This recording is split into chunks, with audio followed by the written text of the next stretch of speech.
If any of our legislators want to come up and stand behind us, we appreciate the great work that has been done in this building today. I want to welcome all of you to this briefing. It's my pleasure to stand before y'all today in Mississippi's beautiful capital and alongside legislators from all across the state. We all knew that this legislative session was going to be exciting, and I think it's great that we were able to kick off the new year with an absolutely huge win for the people of Mississippi. But today is more than just a win. It's a tremendous bipartisan victory. Today we finalized the largest payroll commitment of any major economic development project in Mississippi history, and the second largest capital investment in Mississippi's history. Now, there are an awful lot of people that we need to thank, because there are a lot of people that put in significant amounts of work to make today become a reality. Of course, I want to start by thanking all of our legislators for supporting this project and for working hard to finalize it. Near unanimous support in the House and the Senate for this project. For those of you who have worked in this building for a long time, you know it is very difficult to get near unanimous support that today is Thursday.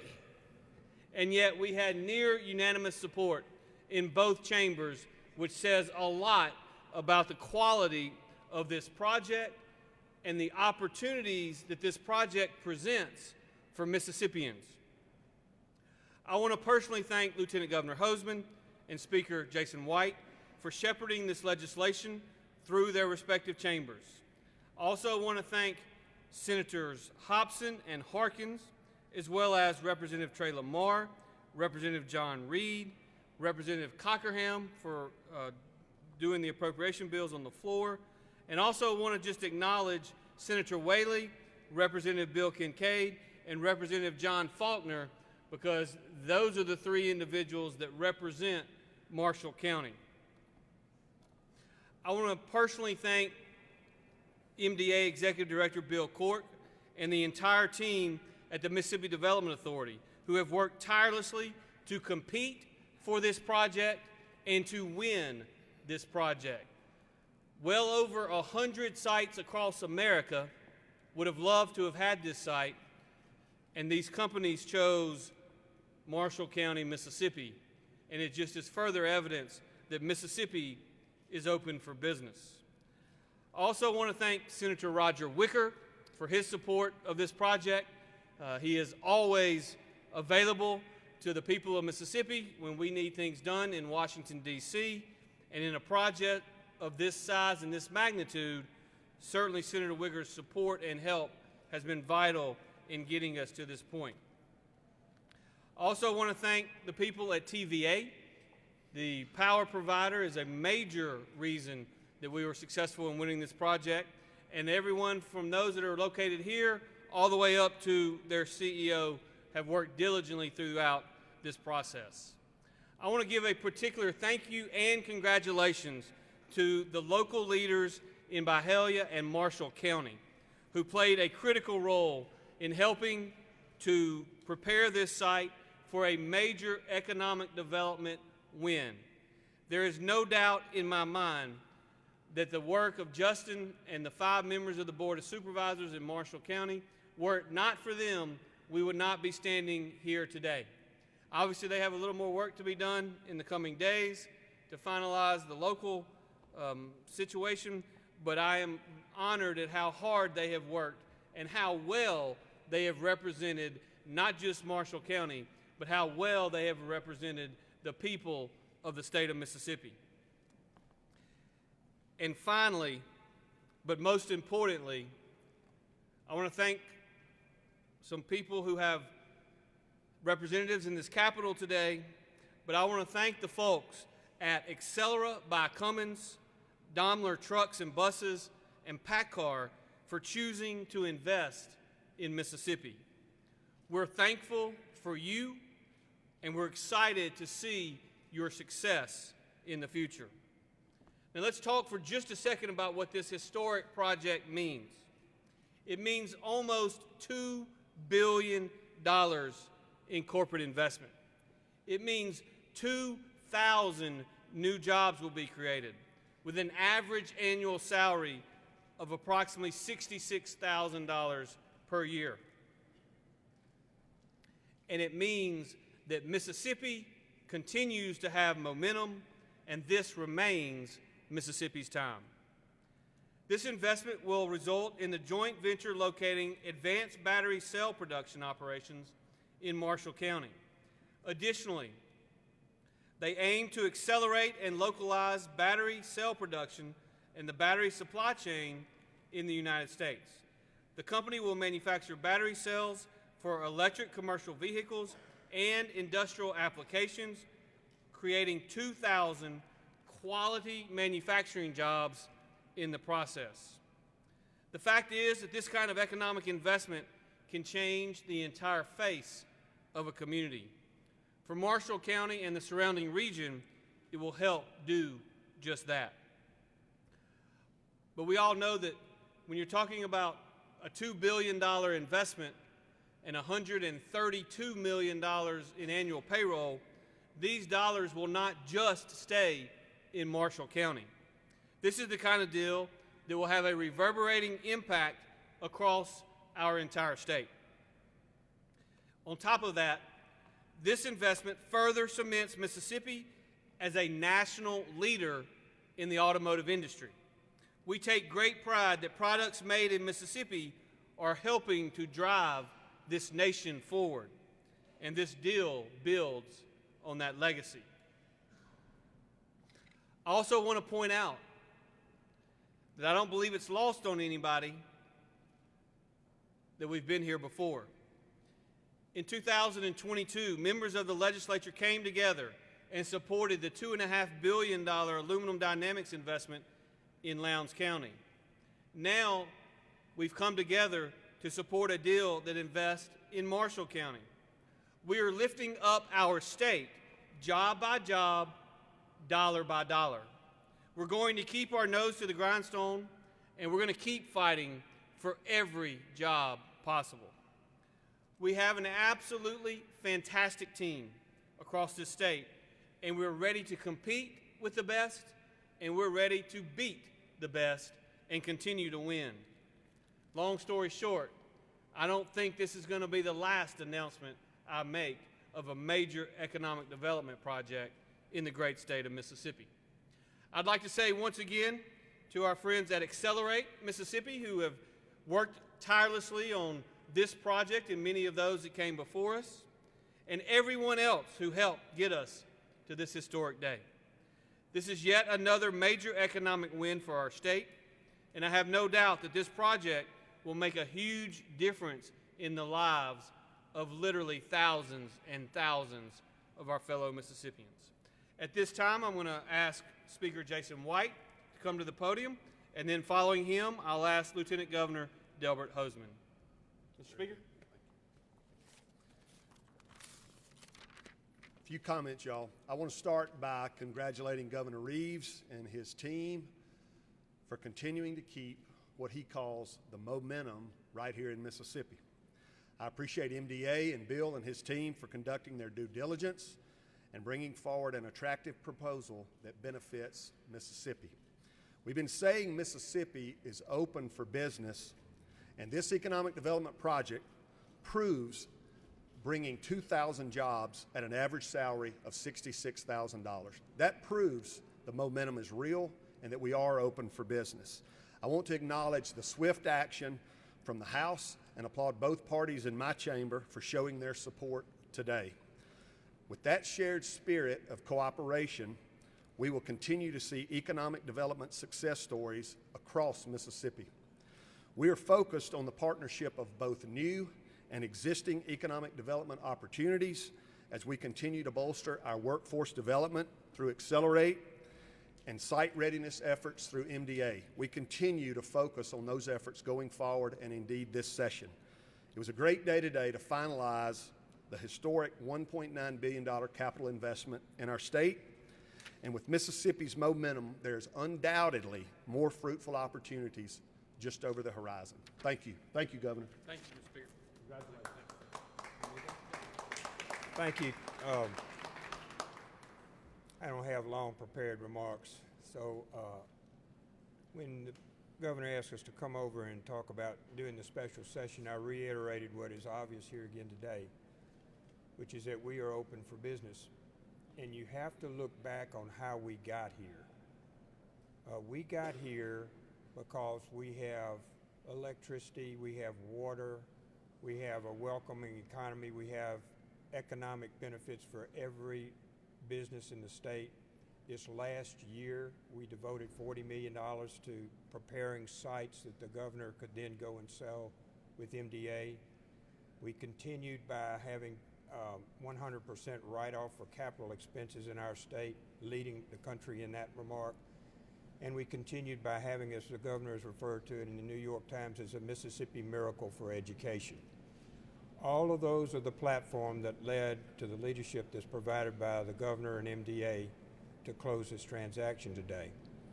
For us to continue that momentum, we will need to continue what we have done, which is have a tremendous economic benefit based upon the educated population that we have, based upon the ability for us to provide them with an environment in which they will prosper, and reminding everyone that comes here that Mississippi is only a big neighborhood.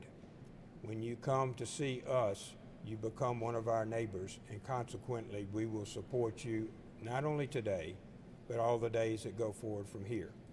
It is a historic day for Mississippi, and it's based on a lot of work for a lot of people for the last few years, led by the senators, Josh Harkins and Bryce, and all the ones that are behind us, Neil Whaley, Briggs Hopson, all of our senators, all the members of the House that Jason's already spoken to, and the leadership of the governor.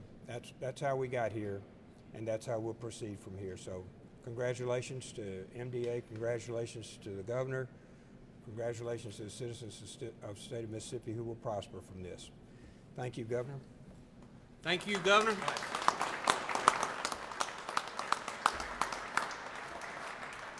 Again, the effort that has gone into this has been a monumental task, and a lot of people have played a significant role in getting us to this point. And I want to thank each and every one of you, and I look forward to taking any questions that you may have. But certainly, I think it's a monumental occasion for the state of Mississippi, and it says not only to ourselves that we can win projects of this size and magnitude, but it also says to the world that major Fortune 200 companies across this globe are willing to invest their capital because of our people. And that's something that makes me proud to be a Mississippian. So with that, I'll take questions.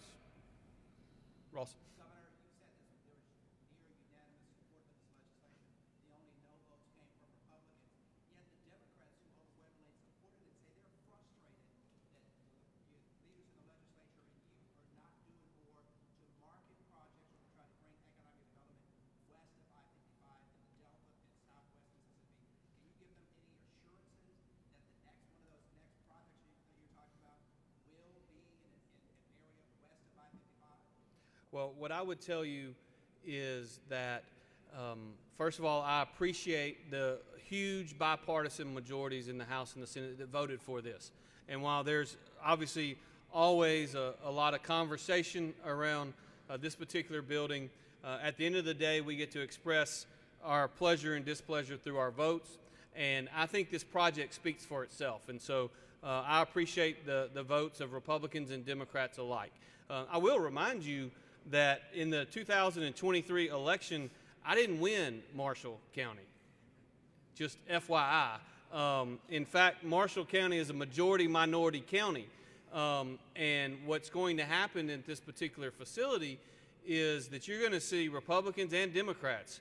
You're going to see folks from Marshall County and folks from the whole entire region benefit from jobs that are paying $66,000 a year. That's about 165% of the county average salary, and folks don't have to they don't have to check what political party they're a member of when they apply for jobs and ultimately get jobs there. And so what I will tell you is we've had some tremendous successes with projects east of I-55, and we've had some tremendous prospects and projects west of I-55 over the last 4 years.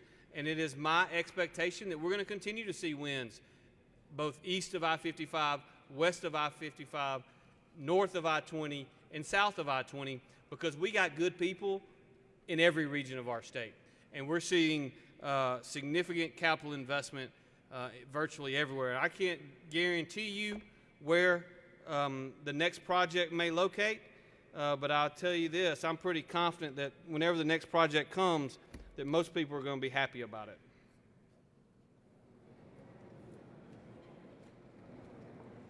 Governor, do we have a timeline on when construction will start and when they'll start employing people to work there?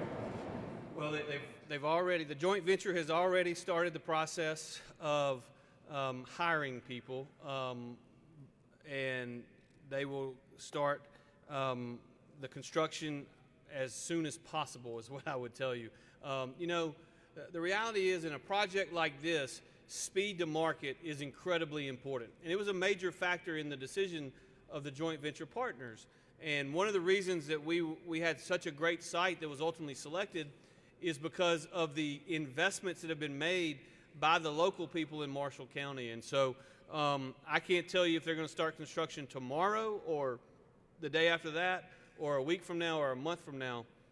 But what I can tell you is that they're going to have a very aggressive schedule to get this functional and operational as quickly as possible. Governor, can you speak on the foreign company that's involved in this deal and also the federal hoops that themselves to? Yeah, so I mentioned the three equity partners in the joint venture earlier that own 30% each of the joint venture. EVE is an entity out of China that is the technology partner in this particular venture. Obvious, they will have to get CFIUS approval by the United States government. And look, there's been a lot of conversation around this, and I will tell you, we internally vetted this for a long time. And here's what I would say. At the end of the day, this is what America ought to be doing. For far too many years, technology was developed in the United States, and that technology was taken to China and manufactured in China. The reality is we need to bring jobs back to America, and the way in which you do that when the technology is owned by a private Chinese company, not one owned by the government of China, is a partnership such as this, where we bring these jobs to America to make America great again through manufacturing excellence, because we can compete in America, and we will compete on this project. Governor, you have been critical of Biden's clean energy initiatives in the past, and this project is brought forth in large part because of some of the initiatives. How do you respond to that? Well, first of all, I would respond, Bobby, y'all need to just be happy for a day. You know, attack me a little less today, and y'all can start attacking me again tomorrow. That would be my first response. But what I would say to you, because today is a day worth celebrating, and I don't limit it just to the Democrat Super PAC, I limit that to the Democrats in the legislature as well. This is a day to be excited, not one to be upset. But here's what I would say. The reality is that I have always been, when it comes to energy sources, a both-and guy, not an either-or. It doesn't have to be combustible engine or EVs. It can be both-and I think that's where we're going to in America. I'll just give you an example why this deal makes so much sense to Mississippi in my mind. And by the way, we've talked to a lot of potential investors in the EV space that are making batteries over the last 3 to 4 years, some of which we competed for, some of which we simply said, this is just not really the counterparty that we're interested in fighting for. And what I would tell you is, just to give you an example, for Mississippi, this is a great opportunity wherein we already have a facility in the Golden Triangle that PACCAR operates for their combustible engine they announced a $200 million expansion there just on December the 20th. And so what I would also tell you is that while some in the administration and some in California think that the EV space ought to be 100% by 2035, that's not realistic. That's not going to happen in America. But right now, if you look at just the car space, only 6% of cars in the world right now are EVs.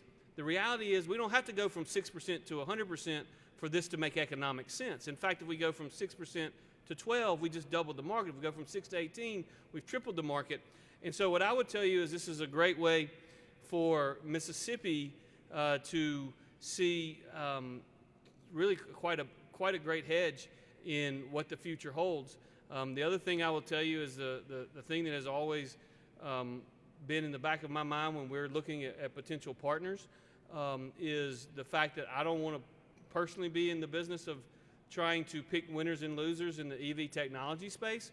The thing that I like so much about this joint venture, and I think the three joint venture partners like so much about this JV, is you've got the three of, if not the three best truck companies in the entire world that are partnered together, and so they're going to make it work. They're going to make it work because the entire industry needs it to work. And so I believe that we have, after many years of work and many years of looking at this site and looking at prospective investors, we have found the right group through this joint venture for the state of Mississippi. Governor, are there any fears that a huge chunk of these jobs are going to be going to people coming across the state line from Tennessee, and what's going to be done to make sure that the locals in that area have the training they need to be able to do these jobs?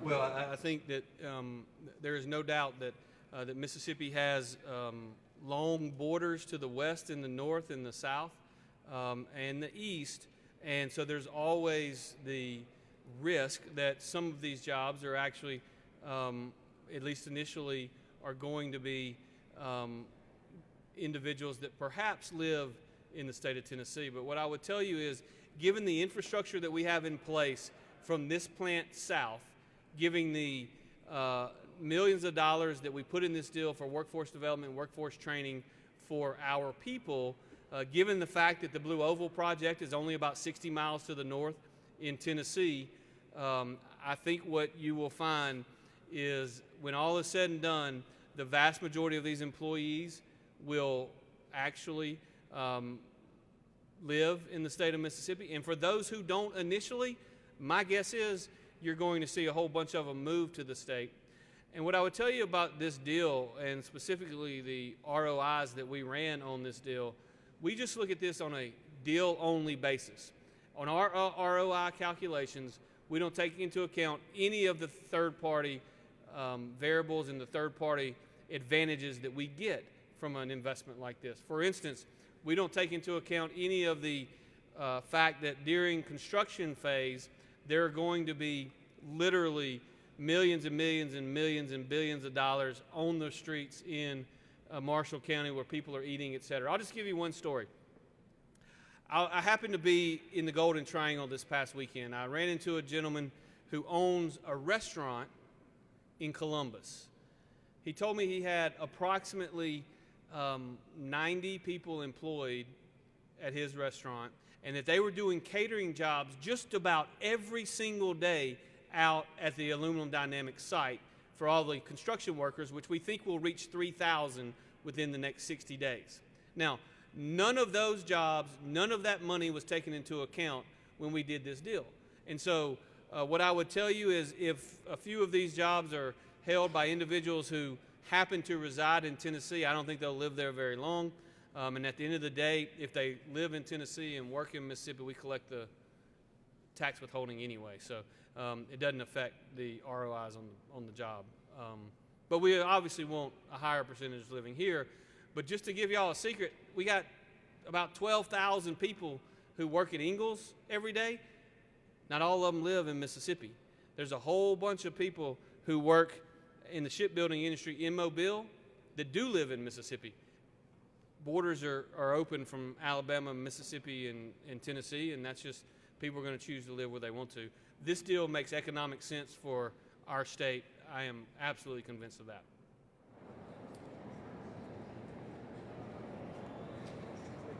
Seeing no other questions, again, huge, huge, huge day for the great state of Mississippi. I'm proud to be a Mississippian today, and I'm proud of everyone who stands behind me, and I'm proud of every single legislator who did their due diligence and made the right vote on this, and I appreciate each and every one of them. Thank you all, and God bless.